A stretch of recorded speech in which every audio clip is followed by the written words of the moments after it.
नमस्कार. कालपासून hot subject दिल्लीमध्ये आहे, पण तो आहे इथे पण, आपल्या इकडे पण त्याची चर्चा चालू आहे. तो आहे राहुल गांधी. त्यांनी घेतलेले आक्षेप, केलेले आरोप. आज सभागृहात त्याला काही त्या नरवण्यांच्या पुस्तकाबद्दल बोलायचं होतं, ते बोलला नाही, म्हणजे बोलू दिलं नाही त्याला त्याचं म्हणण्यानुसार. मग तो बाहेर येऊन बोलला. खरं म्हणजे सर मला हल्ली कळत नाही की संसदेत जे बोलू दिलं नाही असं आपण म्हणून आरोप करतात, ते बाहेर येऊन सगळं बोलतात आणि मीडिया कव्हर करतो, उलट चांगलं कव्हर करतो. इथे आरडाओरडा करून लोक बंद पाडायचा प्रयत्न करतात, इथे तर डायरेक्ट बोलता येतात. त्यामुळे काय खरंच तक्रार करायची खरं आणि काही गरज नाही, व्हॉट एव्हर इट इज. पण आज राहुल गांधीच्या संदर्भात कसं आलंय की आज कदाचित, मला माहिती नाही, पण तुम्ही जे मुद्दे मांडाल, कारण तुम्ही काय मुद्दे मांडाल साधारण मला कल्पना आहे. तर माझं संजय राऊतशी आजच सकाळी राहुल गांधीच्या सगळ्या विषयांवर बोलणं झालेलं आहे. त्यामुळे संजयने मला काही मुद्दे दिलेले आहेत तुमच्याशी चर्चा करण्यासाठी. त्याला मी म्हटलं होतं की आज दयानंद मी राहुलवर चर्चा करणार आहोत. तर तो म्हणाला की विचार ना त्यांना हे मुद्दे, ते मोदीचे प्रतिनिधी आहेत ना. तर म्हटलं हां, मोदीचे प्रतिनिधी आहेत म्हटलं. तर मग म्हणे विचार हे मुद्दे त्यांना. म्हणलं मी विचारेन. तर ते मुद्दे संजय राऊतचे आहेत, पण मी ते तुम्हाला विचारणार आहे. तर तुम्ही आधी तुमचे मुद्दे मांडा, म्हणजे पूर्वपक्ष तुम्ही करा. एकूण राहुल गांधी काल, आज आणि परवा आणि उद्या. अनिलजी, परवा संध्याकाळपासून ॲक्च्युली हा विषय सुरू झाला जेव्हा संसदेमध्ये राष्ट्रपतींच्या अभिभाषणावरती विरोधी पक्ष नेत्यांचा काय म्हणतो आपण, त्यांचा काय मत आहे, काय व्ह्यू आहे, हे मांडण्यासाठी जेव्हा राहुल गांधी उठले आणि त्या अभिभाषणावरती न बोलता ते डायरेक्ट घसरले.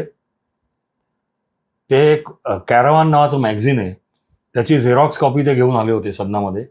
आणि त्यामध्ये जो आपले जे पूर्वीचे हे होते, चीफ ऑफ स्टाफ होते, चीफ ऑफ आर्मी होते, मनोज नरवणे. तर मराठी माणूस होता, मराठी माणूस आहे आपला. त्याच्या पुस्तकाचं वैशिष्ट्य असं, तुम्ही सांगण्यापूर्वी, की त्यांची जी निवड झाली त्यावेळेला हा आक्षेप घेतला गेला होता की ते भारतीय जनता पक्षाच्या नेत्यांच्या जवळचे आहेत म्हणून डावलून त्यांना केलं गेलं. आणि त्यांनी जे पुस्तक लिहिलेलं आहे तर भाजपची फुले करणार आहे. नाही, तर मी तेच सांगतोय की मनोज नरवणेंचं जे पुस्तक आहे, आत्मचरित्र जे आहे, तर त्या पुस्तकाच्या अनुषंगाने सर त्याच्या संदर्भात आणखीन एक हे पुस्तक प्रकाशित करायला बंदी घालण्यात आलेली आहे. त्यामुळे हे पुस्तक प्रकाशित झालेलं नाही. आणि या अप्रकाशित पुस्तकातली काही पानं कॅरावाननी छापली की ही आम्हाला मिळालेली पानं आहेत आणि त्या पानांची झेरॉक्स आणली. मूळ पुस्तक अजून मार्केटला आलेलं नाही, येऊ शकणार नाही, कारण त्याच्यावर सरकारची बंदी आहे. कारण संरक्षण खात्यातली बरीच गुपितं चक्क नरवण्यांनी, पूर्वीचे लष्कराधिकारी असून, कायदा माहिती असून, मांडली आहेत त्याच्यामध्ये, जी देशाला घातक आहे. नाही, मी थोडा सुधार करेन याच्यामध्ये. नरवण्यांनी पुस्तक लिहिलं, आपलं आत्मचरित्र लिहिलं, तर एक काय म्हणतो त्याला आपण, नियम म्हणा किंवा एक नॉर्म आहे डिफेन्स मिनिस्ट्रीच्या यामध्ये, की डिफेन्स संबंधी काही जी कोणी पुस्तकं लिहितं तर त्याच्याकडे तुम्ही आधी ते डिफेन्स मिनिस्ट्रीला सबमिट करायचे असतात आणि त्यांचा क्लिअरन्स घ्यायचा असतो आणि त्याला वेळ लागू शकतो. उदाहरण द्यायचं जर का झालं तर माझेच काही लोकांचे आर्मी, IB इंटेलिजन्स ब्युरोशी संबंध होता मागे, मी तुम्हाला सांगितलेलं. तर त्या संबंधितले माझे काही अनुभव, असं मी एक छोटं पुस्तिका पाठवली होती, जवळजवळ 2 वर्ष झाली असतील त्याला. तर ती अद्याप परत नाही आलेली, म्हणजे त्यांनी अप्रूव्ह अजूनही केलेली नाहीये. तर वेळ लागू शकतो. आणि हे तर तुमचे सरसेनापती म्हणू आपण त्यांना, तर अशा माणसाच्या ह्याला वेळ लागू शकतो. एक दुसरी गोष्ट, त्याचे जे एक्स्ट्रॅक्ट्स राहुल गांधी घेऊन आले होते आणि त्याच्यामध्ये काय काय होतं, तर त्यातली बरेचसे एक्स्ट्रॅक्ट्स जे मीडियामध्ये आलेले आहेत, लीक झालेत म्हणा किंवा लीक केले गेले म्हणा, काय ते, आणि ते नरवण्यांनीच केले, ते माझ्याकडे आहेत. नाही, ते माझ्याकडे आहेत असं राहुल गांधी नाही, मी म्हणतोय, तुम्ही म्हणताय माझ्याकडे ते आहे, एक्स्ट्रॅक्ट्स आहेत. वाचलंय पूर्ण की हे का असं झालंय किंवा यांनी काय केलं असेल. ते पूर्ण वाचलेले आहेत. तर त्यामुळे मला वाटलं राहुल बद्दल बोलताय. तुमच्याकडे? माझ्याकडे आहेत, ते मी वाचलेले आहेत. ते तुम्ही कुठून मिळवले? म्हणजे कॅरावानच्या आधी मिळवले तुम्ही? नाही, जसं त्यांना मिळाले तसे मला मिळाले समजा. हो. तर आता असं आहे, त्यामध्ये तुम्ही म्हणताय ना की त्यांनी टीका टिप्पणी केली आहे ज्याचा परिणाम राष्ट्रीय सुरक्षेवरती होईल वगैरे असं काही नाही आहे. म्हणजे लीक झालेला पोर्शन जो माझ्याकडे आहे त्याच्यामध्ये तरी कॅरॉनकडे आणखीन काय असेल ते मला माहित नाही. पण त्यामध्ये एवढंच दिलेलं आहे की 2020 साली गालवान ची जी क्रायसिस चीन आणि भारताच्या सीमारेषेवरती लाईन ऑफ ऍक्च्युअल कंट्रोल वरती निर्माण झाली होती. तर त्यावेळेची एक घटना आणि त्या घटनेला अनुसरून ते सगळं वर्णन ते सांगा, कारण ते आज यांनी तुमच्या टाइम्स ऑफ इंडियाला आलेलं आहे. तर ते वर्णन त्यांनी केलेलं आहे. सांगा ना, ते लोकांना सगळ्यांना माहिती नसेल. त्या वर्णनामध्ये जे मीडियामध्ये आलेलं आहे, जे अप्रकाशित आहे आणि जे पुस्तक अप्रकाशित आहे, हे प्रकाशित हे पण व्हेरीफाईड नाही आहे. कारण की हे कुठून आलं, याचा स्रोत काय आहे, तर ते पुस्तक. आणि ते पुस्तक कुठे आहे, तर सध्या डिफेन्स मिनिस्ट्रीकडे अप्रुव्हलसाठी गेलेलं आहे. त्याची जी काय कॉपी आहे नरवणेंकडे असेल. तर त्यामुळे मी सध्या नरवणे जेवढं लीक करतायत मीडियाला, नाही, मी ते नरवणे लीक करताय असं म्हणणार पण नाही.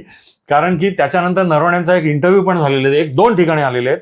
तर त्याबद्दल आपण नंतर बोलू. नाही, सांगा ना सर, आता सांगा ना. सगळं जंबलप होत आहे. होऊ दे. नाही, कारण नरवणे काय म्हणाले या नरवण्यांनी पण ऐकायला पाहिजे. नरवण्यांनी असं सांगितलं होतं की जे क्रायसिस झालं होतं 2020 ला, त्या क्रायसिसमध्ये एक सगळ्यात महत्वाची गोष्ट घडली भारताच्या दृष्टीने, की चीन अभेद्य आहे किंवा चीन म्हणजे कोणतरी एक मोठा बागुलबू आहे ज्याला कोणी हात लावू शकत नाही.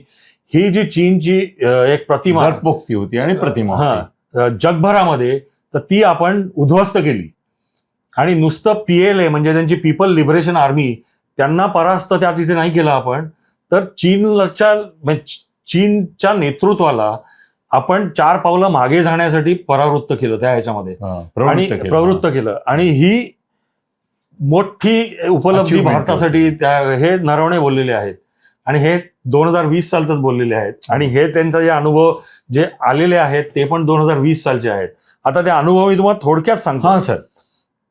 आता त्या ह्याच्यामध्ये त्यांनी असं दिलंय की नरवणेंना बातमी मिळाली की लाईन ऑफ ऍक्च्युअल कंट्रोल जी आहे लडाखमध्ये, तर त्याच्या भारताचा जो हिस्सा आहे लाईन ऑफ कंट्रोलचा, त्याच्या अतिशय जवळ चीनची सेना येऊ लागलेली आहे. आणि रणगाडे 4 रणगाडे त्या दिशेने येत आहेत असं त्यांना हे मिळाले, सूचना मिळाली. त्यांनी लगेच दिल्लीला कळवलं की असं असं आम्हाला न्यूज आलेली आहे, तर आम्ही काय करायचं. दिस इज द मेन थीम की आम्ही काय करायचं. यांच्या रणगाडी निघाले तिथनं. आता पूर्वी काँग्रेस UPAचं सरकार 2014 पर्यंत जेव्हा होतं, तोपर्यंत हे पाकिस्तानला ची बॉर्डर जी आहे किंवा चीनची बॉर्डर आहे किंवा बांगलादेशची किंवा कुठली बॉर्डर, त्याच्या तिथे काही पण थोडी चकमक निर्माण झाली किंवा चकमक झाली तर पुढे काय करायचं यासाठी डिफेन्स मिनिस्ट्रीला प्रश्न विचारले जायचे. लोकल लेवल नाही. आणि डिफेन्स मिनिस्ट्री जोपर्यंत तुम्हाला काही त्याचं हे देत नाही इंडिकेशन, तोपर्यंत यांना काही करता यायचं नाही. 2014 नंतर मोदी सरकार आल्यानंतर त्यांनी ते बदललं आणि त्यांनी आपल्या आर्मीला सूट दिली आहे की तुम्हाला योग्य वाटेल ते तुम्ही करायचं. त्या ठिकाणी तुम्हाला जे वाटेल योग्य त्याप्रमाणे तुम्ही योग्यच आहे उत्तर द्यायचं. योग्य आहे. आता ह्यामध्ये अपवाद आहे चीनचा. ओके. पाकिस्तानवरती तुम्ही आता बघाल तर तुम्ही रोज बातम्या वाचत असाल जेव्हा येतात त्यावेळेला की समोरनं गोळीबार झाला, मग आपल्या लोकांनी त्यांचं हे एक डेपो प्रतिहल्ला केला, हा डेपो उद्ध्वस्त केला वगैरे. चीनच्या बाबतीमध्ये काय, चीनशी डायरेक्ट युद्ध कन्फ्रंटेशन किंवा युद्धाला काही कुठची घटना कारणीभूत ठरू नये किंवा तितकी ट्रिगर होऊ नये म्हणून चीनच्या बाबतीमध्ये चीन बॉर्डरवरती हे आहे की तुम्ही आम्हाला कळवा काय करायचंय ते. आता यांनी हे कळवलं. हे कळवल्यानंतर कॅरावान मॅगझिन मध्ये जे आलेलं आहे ते थोडं ड्रॅमॅटाईज केलंय की अर्धा तास झाला, पाऊण तास झाला, हे 5 मैल आणखीन पुढे आले रणगाडे. मग यांनी पुन्हा फोन केला, तो फोन उचलला गेला नाही. मग ते आणखीन पुढे आले. मग शेवटी असं झालं की त्यांनी राजनाथ सिंगना फोन केला आणि राजनाथ सिंग नरवणे सगळं की असं असं होतंय, काय करायचं सांगा. मग राजनाथ सिंग म्हणाले थोडा वेळ थांबा, मी तुम्हाला परत फोन करतो. की रणगाडे अगदी समोर येऊन उभे ठाकलेले होते. अशी ती सगळी त्यांनी ते ड्रॅमाटाईज करून ते मीडिया स्टाईलनी केलेलं आहे. आणि शेवटी 10 वाजेपर्यंत मी तुम्हाला कळवतो असं राजनाथ म्हणाले. मग त्यांचा 10:30 अखेर फोन आला आणि त्यांनी सांगितलं की माझं पंतप्रधानांशी बोलणं झालंय आणि पंतप्रधानांनी मला सांगितलंय की तुम्ही नरवणेंना असं कळवा की तुम्हाला जे योग्य वाटेल ते करा. म्हणजे जी पॉलिसी मोदी सरकारनी सगळीकडे अवलंबली होती तेच यांना सांगितलं की तुम्हाला जे योग्य वाटेल ते करा. आणि त्याच्यानंतर यांनी ते गोळीबार इकडनं सुरू केला आणि ते रणगाडे थांबले आणि ते परत गेले वगैरे वगैरे. ते पुढल्या घटना यांनी डिटेलमध्ये दिल्यात नाहीत इथपर्यंत. आता हे तुम्ही जर का एका वेगळ्या नजरेने सर नाही वेगळ्या नजरेने बघा ना, समजावून सांगितलं जे ज्या पद्धतीने. नाही, मी तुम्हाला आणखीन पुढलं सांगतो की हे त्यांनी थोडं हिंदी सिनेमा केलाय की तुम्ही रणगाडे येत आहेत. इमॅजिन करा ना, रणगाडे येत आहेत, हा मनुष्य इकडनं फोन करतोय, तिकडनं उत्तर येत नाही, रणगाडा आणखीन पुढे आला, हे दार आहे, दारापर्यंत आला आणि मग तिकडनं फोन आला की तुम्हाला योग्य वाटेल ते करा आणि मग यांनी गोळीबार केला. आता दारापर्यंत आल्यावरती तो रणगाडा थांबणार आहे का काही करायला? त्यामुळे हे त्यांनी ते ड्रॅमाटाईज केलेलं होतं पूर्ण. हे मीडियाने केलं, मीडियाने. आणि राहुल गांधी कदाचित नाही त्यांनी केलं. नंतर नरवणेंच्या पुस्तकामध्ये आणि आणि मला तुमचं सगळ्यात महत्वाचं वाक्य हे वाटतंय की मोदींनी प्रतिकार करू नका असं नाही सांगितलं. तुम्हाला योग्य वाटेल. आता तू तिथला लष्कर प्रमुख आहे, तू लष्कर प्रमुख म्हणून तुला सिच्युएशन ऑन दी स्पॉट माहिती आहे, तर तूच निर्णय घेतला पाहिजे काय करायचं. आणि आम्ही तुझ्या मागे फॉरेन पॉलिसी जी आहे ती जनरल आहे. डिप्लोमसी मी सांभाळतो, लोकल सांभाळ. Exactly, very logical, very rational. Absolutely काय गैर आहे याच्यामध्ये? काहीच चूक नाहीये. तर माझं हेच म्हणणं आहे की मग गमत अशी की संजयने मला सांगितलं ते वेगळं सांगितलं, बोलतो मी नंतर. पण तुम्ही हे जे सांगताय की तुम्ही निर्णय घ्या, हा निर्णय जर दिला तर अत्यंत योग्य झालं की तुम्हाला वाटलं हे युद्ध करण्यासारखं आहे, फायरिंग करण्यासारखं आहे, तर करा, जे वाटेल ते करा, योग्य वाटेल ते. You are not preventing. तुम्ही आपल्या देशाचं सार्वभौमत्व उत्तर नाही याचं कारण यांनी सांगितलं जा अंगावर जा आणि ती सिच्युएशन तेवढी तीव्र नसेल, जेवढी वचन दाखवली तेवढी, तर म्हणून योग्य वाटेल ते करा. परफेक्ट. देशाचं सार्वभौमत्व अबाधित राखण्यासाठी तुम्हाला जे काय पावलं उचलायची ती उचला. नरवण्यांनी खरं म्हणजे हा कोट पण करायची गरज नाही. मग नाही, म्हणून मी मला सांगितलं की तुम्ही योग्य ते करा, याच्यापेक्षा अधिक योग्य वाक्यच असू शकत नाही. खरं आहे ते, खरं. आणि मग दे हॅव डन परफेक्टली. त्या अंदाज घेतला त्यांनी की काय आहे, लोकल लेवलवर स्क्रिमिश होतात. लोकल एखादा गाव असतो, एखादा असतो. हो. आता चीनच्या तिथे आपल्या ज्या धक्काबुक्की वगैरे झाले ना, त्या लोकल माणसांच्या आगाऊपणामुळे आपल्या गडलीतला गुंडाला जशी हुकूम येते, बेवडा मारतो, तो बाहेर पडतो, असे यांचे सैनिक पण बाहेर पडतात. बरोबर, खरं. आणि लठालठी करतात. त्याचं इंटरनॅशनल कॉग्निजन्स नसतो. मी तर आय अप्रिशिएट गव्हर्नमेंट बरोबर आहे, डिफेन्स मिनिस्टर बरोबर आहे. नरवणेंनी हा या पद्धतीने रंगवला असेल किंवा हे कोट करायचं पण गरज नव्हतं. खरं असं काय, हे सिक्रेट नाही आहे. हा, युद्ध झालं, मग पराभव झाला होता आमचा, मग त्याचं कारण हे होतं, तर ठीक होतं. ते म्हणाले तुम्हाला योग्य करा. मग हे तुमच्या दृष्टीने बरं होतं का चूक होतं? मग तुम्ही योग्य म्हणून काय केलं? तुम्ही फायरिंग केलं, ओके, ते परत गेले, ओके. अरे यार, तुम्ही उलट मला तर वाटतं लोकांना तुमच्यासमोर पण हे नसेल आलं. सर नाही आलं. मी आता सगळ्या माझ्याकडे तुम्ही बघितलं 25 पेपर येतात, मी पहिलं पान सगळ्यांची पाहतो, हे आलंच नाहीये कुठे. आता तुम्ही मला सांगा संजय राऊत काय म्हणत होते? कारण की तुम्ही म्हणालात त्यांनी 4-5 प्रश्न, तर मी माझ्या बाजूनी जे मला माहिती होती ती दिली. तर संजय राऊत काय म्हणत होते आपण त्याला पण उत्तर देऊ. नाही, संजय राऊतचं म्हणणं असं आहे की जे इनडायरेक्टली सर तुम्ही कबूल केलेत. संजय राऊत म्हणतो की पाकिस्तान छोटं राष्ट्र आहे, त्याच्यापुढे आपण दादागिरी करू शकतो, टगेगिरी करू शकतो, त्याला धमकावू शकतो. तर त्यामुळे ते जसं यांचे लोक, मनसेचे लोक फेरीवाल्याला मारतात आणि उत्तर भारतीय उद्योगपतीच्या वाट्याला जात नाही त्याने काही केलं तरी, तसं तुम्ही चीनच्या वाट्याला जाण्याची हिंमत नाही. तुमच्यात कुवतच नाही, तुमच्यात क्षमताच नाही, तुमच्यात हिंमतच नाही चीनच्या वाट्याला जायची. मुकाडीने आले तर येऊ द्या ना, जाऊ द्या ना, निग्लेक्ट करा, असं तुम्ही करता. आणि पाकिस्तानच्या मात्र वाट्याला जाता. तर तो म्हणाला हा तुमचा डरपोकपणा आहे. सांगतो त्यानं, तुम्हाला सांगायला सांगितलं, ह्या डरपोकपणा आहे, तुम्ही पाकिस्तानला मात्र धमक्या देता, मग देऊन दाखवा चीनला धमक्या, द्या उत्तर चीनला. मग का नाही तुम्ही सांगितलं तुम्हाला योग्य वाटेल ते करा? का नाही सांगितलं जा मग त्याचं उत्तर नाही, मी तुमच्याबरोबर आता सहमत झालो होतो, त्यामुळे माझी पंचायत झाली. पण संजय काय म्हणाला विचारलं म्हणून सांगितलं. माझं म्हणणं हेच आहे की ह्याच्यापेक्षा चांगलं उत्तर काय असू शकतं की तुम्हाला योग्य जे वाटेल ते करा तुम्ही. ह्यापेक्षा चांगलं उत्तर किंवा ह्यापेक्षा चांगला फ्रीडम. पाकिस्तान पुढे आपण टर्रेबाजी करतो इकडे शेपूट घालतो. नाही हे असं आहे की शेपूट घालतो हा शब्द आहे त्याचा. नाही मी काय म्हणतोय की एखाद्या माणसानी जर का टीकाच करायची ठरवली असेल आणि समजूनच घ्यायचं नाही असं ठरवलं असेल तर मग त्याला काय उत्तर द्यायचं हे पहिला विषय आहे माझा. कारण की मी काय उत्तर देईन त्याच्यावरती आणखीन काहीतरी विचार बोलतील. नाही हे आपण पाकिस्तानच्या पुढे शिंग उगारतो आणि याच्या पुढे शेपूट घालतो, या वाक्याला सांग. याचं कारण की चीन आत्तापर्यंत जे काय उद्योग करते ते पडद्यामागून लपून छपून क्लॅन्डेस्टाईनली ज्याला म्हणतात त्या प्रकारचे उद्योग त्यांनी तर आपले 4-5 किलोमीटर काबीज पण केले. ते 1962 साली जेव्हा नेहरू आता नाही केलेले. हे खोटं बोलताय ते लोक. काय सांगताय? तुमचा जर का चीफ ऑफ आर्मी तेच नरवणे जेव्हा त्या इंटरव्ह्यू मध्ये बोलतात, ती क्लिप आता तुम्हाला मी 5 मिनिटात मिळवून देऊ शकतो, व्हायरल आहे ती क्लिप, की देशाचं मोदी सरकार आल्यानंतर किती हजार किलोमीटर गेले, एकही इंच जमीन आमची गेलेली नाही हे नरवणे स्वतः बोलले.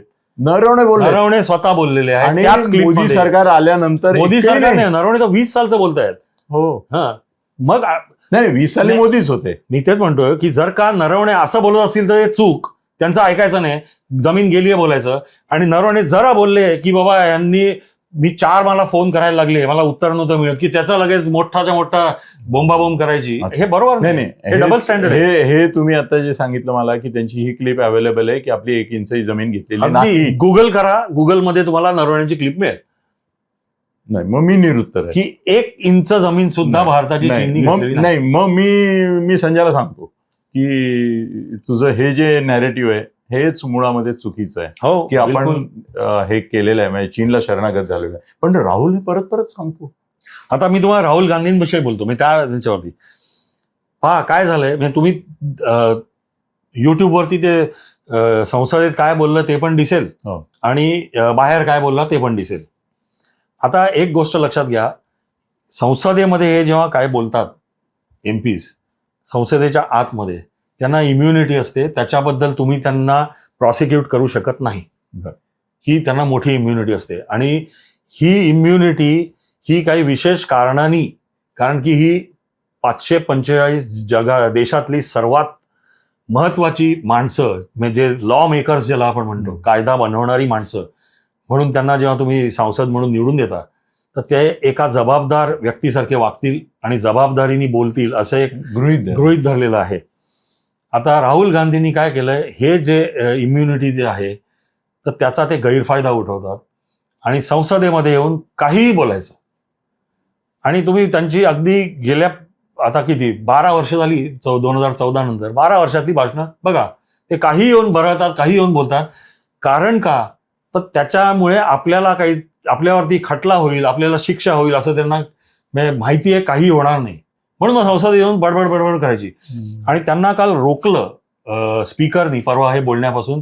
ह्याचं कारण आता हे झालेलं आहे की 2 टर्म पहिल्या त्यांनी हे लूपहोल एक्सप्लॉइट केलं राहुल गांधींनी. आता सरकारला पूर्ण माहिती झालंय की ह्यांची स्ट्रॅटेजी काय, आणि हे चुकून बोलून जात नाहीत, हे मुद्दामून ठरवून येऊन बाय डिझाईन बोलतात असं सगळं. आणि म्हणून मग त्यांना कायद्याच्या पठडीमध्ये राहूनच बोलायला द्यायचं, नाही तर बोलून द्यायचं नाही, हे सरकारने आता स्वीकारलेलं दिसतंय. मला समजावून सांगा, म्हणजे मी थोडा शरणागत झालेलो. याचं कारण असं की तुम्ही जी उत्तरं दिलीत ती इतकी पटणारी आणि संयुक्तिक आणि लॉजिकल रॅशनल आणि खरंच आहेत.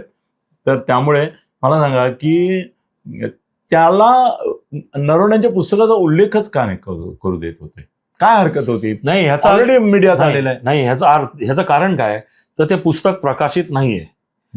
आणि तुम्ही जेव्हा पुस्तक प्रकाशितच नाहीये, जर का ते पुस्तक प्रकाशित झालं आणि त्याच्यामध्ये काही कॉन्ट्रोवर्शियल गोष्टी असल्या तर तुम्ही कोणाला जबाबदार धरणार? त्या प्रकाशकाला, मग त्या लेखकाला, अशा पद्धतीने दोघांना.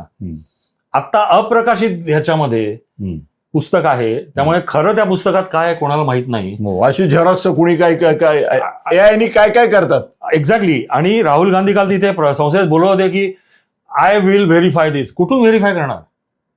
अच्छा, तो काय जास्तीत जास्त बोलू शकला असता की मी कॅरावानवाल्यांना विचारलं, ते म्हणाले की we stand by our story. समजा तर ठीक आहे ना, पण ते स्टोरी मधले कंटेंट जे आहेत, नाही कॅरेव्हनची क्रेडिबिलिटी एवढीच आहे. त्यांनी काय मूळ नरवणे यांच्या परवानगीने छापलं नाहीये ते. नाही, नरवणे हॅज नॉट क्लॅरिफाईड की हे मी त्यांना सांगितलं छापा प्रतिज्ञा करतो म्हणून. तर त्यामुळे त्यांना बोलून दिलं गेलं. नरवणे हयात आहेत ना, आहेत ना, त्याच्यानंतर म्हणून तर ते सांगतं की त्यांचं मग he can come out and say. नाही, आता त्याने बोललं पाहिजे.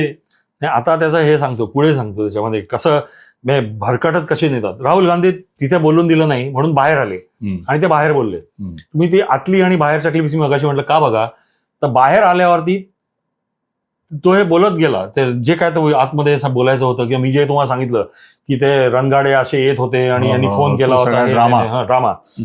आणि मग तो थांबला आणि मग म्हणाला की हे सगळं मी नाही बोलत आहे, हे नरवणे बोललेत, असं या पुस्तकात लिहिलंय, मी नाही बोलत आहे, असं पुस्तकात लिहिलंय, असं अंकात लिहिलंय. हा, असं करून त्यांनी ते सगळं क्वालिफाय केलं की तिथे, कारण की त्याला माहिती आहे बाहेर बोलल्यावरती आपल्यावरती खटला होऊ शकतो, म्हणून तिथे सगळ्या गोष्टी क्वालिफाय केली त्यांनी. आत बोलताना बेपरवाईनी तो बोलत होता. अच्छा, आणखीन मग काँग्रेसचे जे आहेत पवन खेडा वगैरे आणि जयराम रमेश वगैरे, त्यांना तर आणखीन एक त्यांनी पिल्लू सोडून दिलंय की नरवण्यांना म्हणे सीडीएस म्हणजे चीफ ऑफ डिफेन्स स्टाफ, म्हणजे तिन्ही आर्मी, नेव्ही, एअरफोर्स या तिघांच्या वरती एक सीडीएस आता त्यांनी निर्माण केलेला आहे. तर नरवण्यांना सीडीएस व्हायचं होतं आणि ते सरकारने केलं नाहीये अजूनपर्यंत, म्हणून रागाच्या भरात त्यांनी एक पुस्तक लिहिलं असेल, मग ते पण असेल म्हणायचं. मग हे एक पिल्लू त्यांनी सोडून दिलेलं आहे पुन्हा काँग्रेसनी की असं. पण मग हे पिल्लू कशाला सोडलं गाढवासारखं? त्याचं कारण त्यामुळे तुम्ही ते रागावून लिहिलंय म्हणजे खोटे लिहू शकतात असं तुम्हीच सांगताय. इकडे त्याचा हवाला देताय आणि दुसरीकडे हे पिल्लू सोडताय की सीडीएस न केल्यामुळे त्यांनी रागाने लिहिलंय. म्हणजे असेल असेल नसेल, पण ही आयडिया आम्हाला नव्हती, तुम्ही दिलीत एक्झॅक्टली, की त्यांना हा राग असू शकतो म्हणून. बरोबर आहे. आणि आतापर्यंत अनेक अधिकाऱ्यांनी रागापोटी अशी लिहिलेली आहेत पुस्तकं की अमुक केलं नाही तमुक केलं नाही. सतपाल काश्मीरचा गव्हर्नर होता, त्यांनी गव्हर्नरशिप सोडल्यानंतर अद्वाचा आरोप केले. नाही, तो दुसऱ्या छोट्या राज्यात कुठेतरी गेला आणि तिथून बाहेर पडला ना. मग नाही, काश्मीरमधनं त्याला जेव्हा काढला, अच्छा, तेव्हाही केलं. त्यानंतर काश्मीरमध्ये 2019 मध्ये जेव्हा 370 कलम रद्द केलं, तर त्यावेळेच्या घटनांवरती, त्याच्या आधीच्या आणि त्यावेळेच्या घटनांवरती त्यांनी बरेच काहीतरी बडबड सरकारविरुद्ध केली, पण मग त्यावेळेला नाही केली. त्या गव्हर्नर म्हणून सगळीकडे तोच जबाबदार करत होता. नाही, याच्यामध्ये आता गमत अशी आहे की ह्याची जबाबदारी आता नरवण्यांवर आहे. त्यांनी बाहेर येऊन सांगायला पाहिजे, याचाही खुलासा पाहिजे की मी रागात दिलं का, कारण आता त्यांच्यावर आरोप झालाय. मला माहित नव्हतं आता तुम्ही सांगेपर्यंत की या लोकांनी असं पण सांगितलंय आणि ते त्यांच्याच अंगाशी येणार आहे. म्हणजे स्वतःचीच मारून घेतली त्यांनी अक्षरशः, की त्यांनी सांगितलं की हे रागात दिलेलं असू शकतं. बरोबर, आम्ही म्हणतो मग रागातच दिलं. शेवटचे 2-4 मिनिटं आहेत, त्यांनी इतर आरोप केले त्याचं पण खंडन करणं गरजेचं आहे. त्यांनी सांगितलं की मोदी घाबरलेले, त्या ट्रेड डील बद्दल तो बोलत होता आणि का आता त्यांचं एप्स्टीन फाईल मध्ये नाव आलंय. आता एप्स्टीन फाईल जे आहेत त्याच्यात तर डोनाल्ड ट्रम्प पासून सगळ्यांची नावं आणि हजारो लाखो पानं, देकडो व्हिडिओ, आणि तो एक क्रिमिनल माइंडेड होता. तर त्यामुळे त्या फाईल्सची क्रेडिबिलिटी अमेरिकेतच नाहीये, जिथं ओरिजिन झाली आहे. मी पण तेच येतो, एक वेशांचा दलाल हरामखोर काहीतरी लिहितो किंवा खोट्या नोंदी करू शकतो, काही करू शकतो, आणि त्याच्या भरोश्यावर तुम्ही आपल्या देशाच्या पंतप्रधानावर विश्वास नाही, रंडीबाजावर विश्वास. तेच म्हणतोय मी, हे रंडीखोरपणा आहे हा. नाही, आणि त्याच्या फाईल्सना अमेरिकेमध्ये पण विशेष कॉग्निशन दिला जात नाहीये आणि आहे एवढं सोडलं तर हे देत आहे. आणि हे आपले लोक उगीच ते प्रमाण आहे असं धरून ते आरोप सुलटे. म्हणजे यांना या देशातल्या देशभक्तापेक्षा, मोदींपेक्षा, आपल्या पंतप्रधानापेक्षा एक रंडीबाज महत्वाचा वाटतो आणि त्याच्या नोंदी लागतो. याच्याबद्दल जोडे मारले पाहिजे. अगदी खरंच आहे, जोडे मारले पाहिजेत. अच्छा, दुसरी गोष्ट, अदानी. आता अदानी हा विषय तर चावून चोथा झालेला आहे ऍक्च्युली. तरी हा आपला मनुष्य एकच तो अदानी अदानी अदानी म्हणून चालवतोय. त्याच्याबद्दल प्रत्येक निवडणुकीत जनतेने त्याला जबाब दिलेला आहे, काँग्रेसला पराभूत करून. आता बिहारमध्ये सगळीकडे सगळ्याच निवडणुकीत एकच गोष्ट मला ते सांगायची राहुल गांधींना, की तुमची सरकार ज्या ज्या राज्यात आहेत ती लोक अडाणींना रेड कार्पेट वेलकम करतात, त्यांच्याबरोबर व्यवहार करतात, त्यांच्याबरोबर प्रकल्प साईन करतात, त्यावेळेला तुम्ही काहीही बोलत नाही. सर, त्या राज ठाकरेंनी जो नकाशा देशाचा दिला त्याच्यामध्ये गुजरात आणि महाराष्ट्र सोडून इतरत्र 60-65% दुसऱ्यांचेच राज्य आहेत. हो, काँग्रेस आणि ते ममतापासून आहेत. ममता सगळी बरीच तिथे अदानी चालतो, हो. तिथे तो अदानी नसतो. तू फक्त यांच्या इथेच अदानी अदानी असतो. असतो. तर त्यामुळे यांच्याबरोबर फोटो आहेत परत त्यांचे. हो, आणि त्यामुळे म्हणजे अदानीला वाचवण्यासाठी यांनी बरं, ते इस्रायलचं नाचगाणं काय प्रकरण आहे मला सांगा. नाही, असं आहे, ते कोणतरी जॅबॉर का कोणतरी मनुष्य आहे, त्यांनी एप्स्टीनला ईमेल पाठवली. त्याच्यात लिहिलेलं आहे की मोदींनी तुमचं मोदी नाही, त्याचा सल्लागार तो अनिल अंबानी, नाही, त्यांनी तुमचं ऐकलं, ते इस्रायलला गेले आणि तिथे त्यांनी ट्रम्पचा विजय नाचून गाऊन साजरा केला, असं ते वाक्याचा अर्थ तो होतो जे काय म्हटलंय ते. आता हे एप्स्टीनला त्या जॅबॉर का कोणीतरी लिहिलंय, याचं हे प्रमाण कोण करणार? अच्छा, तुम्हाला सांगतो की इस्रायलशी आपले संबंध आहेत का? आहेत. मोदी सरकार आल्यापासून हे संबंध अधिक दृढ झाले का? तर झालेत, आणि त्यांनी ते ओपनली केलेत. 17 साली जेव्हा मोदी इस्रायलला गेले होते त्यावेळेला ते विमानातनं उतरल्या समोर त्यांचे बेंजामिन नेतान्याहू हे इस्रायलचे पंतप्रधान उभे होते. ते अक्षरशः पळत पळत खालती आले आणि त्यांची गळाभेट झाली तिकडे. ती सगळ्या मीडिया समोर झाली. त्याच्यानंतर इस्रायलमधले काही जे प्रेक्षणीय स्थळं असतात ती नेतान्याहूंनी मोदींना दाखवली. तिथे ते ओपन जीपमधनं फिरत होते. हे सगळे फोटो सर, आणखीन एक गोष्ट, आपले जेवढे पंतप्रधान राज्यांमध्ये जेव्हा जातात आणि देशांमध्ये जातात तेव्हा तिथे फोक डान्सर्स, लोकनृत्य करणारे ज्यावेळेला येतात, आपले राष्ट्रपती पंतप्रधान त्यांच्या टोप्या घालून त्यांच्याबरोबर हात धरून नाचताना मंत्र्यापासून याच्यापर्यंत दिसले. समजा तिथे एखादा लोकनृत्याची एखादं पथक आलं असेल, ते मोदी आणि नेत्यानं त्यांच्याबरोबर ते नाचले पण असतील ना, त्यात काय गैर आहे? माझं काय म्हणणं आहे, ते नाचले असतील या विषयावरती थोडा डाऊट काय येतो, तर इतर सगळे फोटो आले त्यांचे. मग नाचण्याचा कसा नाही आला? तो पहिला आला असता की मोदी नाचले तर. त्यामुळे हे विषय वादातीत आहेत. आणि म्हणजे सर कसं आहे ना, पूर्वी फिल्म मॅगझिन ज्या होत्या त्याच्यामध्ये एक देवयानी चौबळ नावाची बाई होती, ती चंदेरी चुईंग म्हणून द्यायची आणि गॉसिप लिहायची. हे सगळे राजकारणातले देवयानी चौबळ आहेत. आता नव्या पिढीला माहिती नाही, मी कधीतरी तिची एक शोभाडे पण आहे, हा शोभाडे पण होती. तर ते देवयानी चौबळच्या मी मुलाखती घेतल्या होत्या. त्याच्यामध्ये तर ती कशी बोलायची, म्हणजे एकच वाक्य सांगतो आणि मग धन्यवाद म्हणतो. लोकांना ती देवयानी चौबळ बघतील, गुगलवर जाऊन बघा. तिने मला दिलेल्या मुलाखतीत असं मला सांगितलं की जेव्हा जेव्हा मी राज कपूरच्या बाजूला बसायचे त्यावेळेला तो मला दुधू दे म्हणून मागे लागायचा आणि मग मी त्याला दूध पाजायची. हे एक म्हणणारी देवयानी चौबळी त्या माझ्या मुलाखतीमध्ये 100 गौप्यस्फोट केले होते, त्यातले 99 असले होते.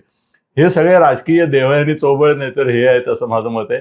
सर, आज प्रथमच मी तुम्हाला सांगतो की संजयने मला सकाळी जरा सांगितलं होतं की तू ते नेने ना त्यांना जरा विचारच तू, पण तुम्ही माझ्या प्रत्येक प्रश्नाचं उत्तर असं दिलेलं आहे की मलाच नाही, आमच्या लोकांनाही ते पटलेलं आहे. मित्रांनो, धन्यवाद.